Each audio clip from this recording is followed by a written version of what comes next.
ಅವತ್ತು ಸಹ 1.5-2 ಲಕ್ಷ ಹಿಡಿದ್ವು. ಎರಡು ಪಕ್ಷಗಳ ಮತವನ್ನು ನಾವು ಕ್ರೋಢೀಕರಿಸಿದರೆ 19ರಲ್ಲಿ JDSನ ಒಂದು ಬೆಂಬಲ ಅವರಿಗೆ ದೊರಕಿತು. ನಮ್ಮ ಪಕ್ಷದ ಕಾರ್ಯಕರ್ತರು ಪ್ರಾಮಾಣಿಕವಾಗಿ ಕೆಲಸ ಮಾಡಿದ್ರು.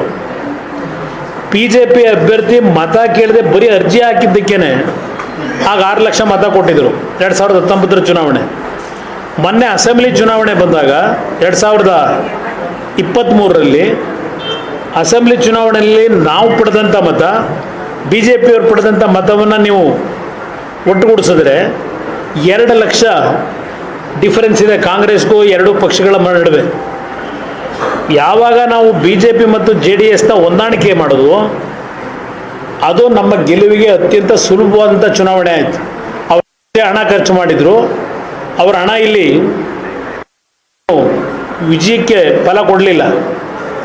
ಎರಡೂ ಪಕ್ಷಗಳ ಮತವನ್ನು ನಾವು ಗಮನಿಸಿದಾಗ ಅಸೆಂಬ್ಲಿ ಚುನಾವಣೆಯಲ್ಲಿ 2024-23ರಲ್ಲಿ 2 ಲಕ್ಷ ಡಿಫರೆನ್ಸ್ ಇದೆ. ಇವತ್ತು ಅಭ್ಯರ್ಥಿ ಗೆಲ್ತಾ ಇರ್ತಕ್ಕಂಥದ್ದು ಸುಮಾರು 2 ಲಕ್ಷ ಮತದಲ್ಲೇ ಗೆಲ್ತಾ ಇದ್ದಾರೆ.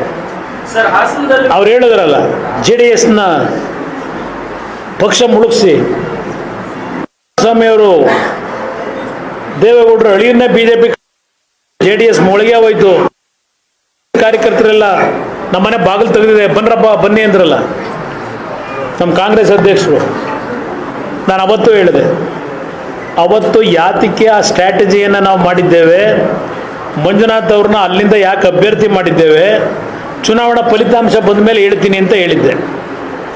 ಇವತ್ತು ಆ ಸ್ಟ್ರಾಟಜಿ ಮಟ್ಟಿಗೆ ಯಶಸ್ಸು ದೊರಕತು ಅಂತಕ್ಕಂಥದ್ದು ಚುನಾವಣೆ ನಡೀಬೇಕಾದ್ರೆ ಅವ್ರಿಗೆ ಗೊತ್ತಾಗುತ್ತೆ. ಅದರಿಂದಲೇ ಇವತ್ತು ರಾಜ್ಯದ ಒಂದೂವರೆ ತಿಂಗಳು ಏನೇನು ಆಟಗಳು ಆಡ್ಕೊಂಡು ಬಂದಿದ್ದಾರೆ. ಆ ಚುನಾವಣೆಯಲ್ಲಿ ಸೋಲ್ತೀವಿ ಅಂತಕ್ಕಂಥ ಒಂದು ವಾತಾವರಣ ನಿರ್ಮಾಣ ಆದಮೇಲೆ ಸ್ವಲ್ಪ ಅವರ ನಡವಳಿಕೆಗಳಲ್ಲಿ ಧೃತಿಗೆಟ್ಟದ್ದೇನಿದೆ, ಪಾಪ ದೊಡ್ಡ ಮಟ್ಟದಲ್ಲಿ ನಡೆಸಿದ್ರು ವಾಗ್ದಾಳಿ ನಮ್ಮ ಮೇಲೆ.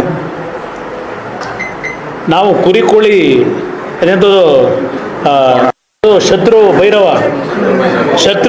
ಯಾಗ ಮಾಡಿ ಕ್ವಾಣ ಕಟ್ ಮಾಡಿ ಕರಿ ಮೇಕೆ ಕಟ್ ಮಾಡಿ ಚುನಾವಣೆಯಲ್ಲಿ ಗೆದ್ದಿರೋದಲ್ಲ.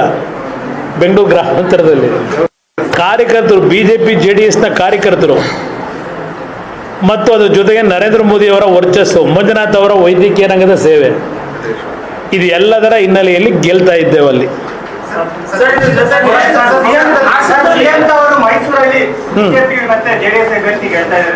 ಈಗ ಮುಖ್ಯಮಂತ್ರಿಗಳ ಕ್ಷೇತ್ರ, ಉಪಮುಖ್ಯಮಂತ್ರಿಗಳ ಕ್ಷೇತ್ರ, ಎರಡೂ ಕ್ಷೇತ್ರದಲ್ಲೂ ಅಭ್ಯರ್ಥಿಗಳು ಸೋಲ್ತಾ ಇದ್ದಾರೆ. ಹೋಮ್ ಮಿನಿಸ್ಟ್ರು ಕ್ಷೇತ್ರದಲ್ಲೂ ಸೋಲ್ತಾ ಇದ್ದಾರೆ. ದೊಡ್ಡವ್ರು ಯಾರಿದ್ದಾರೆ, ಆಮೇಲೆ 12 ಜನ 13 ನಿಲ್ಲಿಸ್ಕೊಂಡ್ರಲ್ಲ, ಅದರ ಬಹುಶಃ ಇದೆಲ್ಲ ಬಿದರ್ ಒಂದು ಗೆದ್ದಿರಬೇಕು, ಅಲ್ಲೆಲ್ಲೋ ಬೆಳಗಾವಿಲಿ ಒಂದು ಗೆದ್ದಿರಬೇಕು, ಇಲ್ಲ ಚಿಕ್ಕೋಡಿ ಬೆಳಗಾವಿ, ಅಲ್ಲಿಂದ ದಾವಣಗೆರೆ ಅದರಿಂದ ಇಲ್ಲಿ ಯಾವ ಮುಖ್ಯಮಂತ್ರಿಗಳ ಕ್ಷೇತ್ರ ಉಪಮುಖ್ಯಮಂತ್ರಿಗಳ ಕ್ಷೇತ್ರ 20 ಸ್ಥಾನ ಗೆಲ್ತೀವಿ. ಮಂಡ್ಯದಲ್ಲಿ ಕುಮಾರಸ್ವಾಮಿಯ ಸೋಲು ಸೂರ್ಯಚಂದ್ರ ಹುಟ್ಟದು ಎಷ್ಟು ಸತ್ಯವೋ ಕುಮಾರಸ್ವಾಮಿ ಸೋಲೋದು ಅಷ್ಟೇ ಸತ್ಯ ಅಂತ 100 ಬಾರಿ ಹೇಳಿದ್ರು ನಮ್ಮ ರಾಜ್ಯದ ಮುಖ್ಯಮಂತ್ರಿಗಳು. ಹೆಚ್ಚಿನ ವಿಡಿಯೋಗಳಿಗೆ ಪ್ರತಿಧ್ವನಿ ಯೂಟ್ಯೂಬ್ ಚಾನೆಲ್ ಸಬ್ಸ್ಕ್ರೈಬ್ ಮಾಡಿ, ಬೆಲ್ ಐಕಾನ್ ಕ್ಲಿಕ್ ಮಾಡಿ.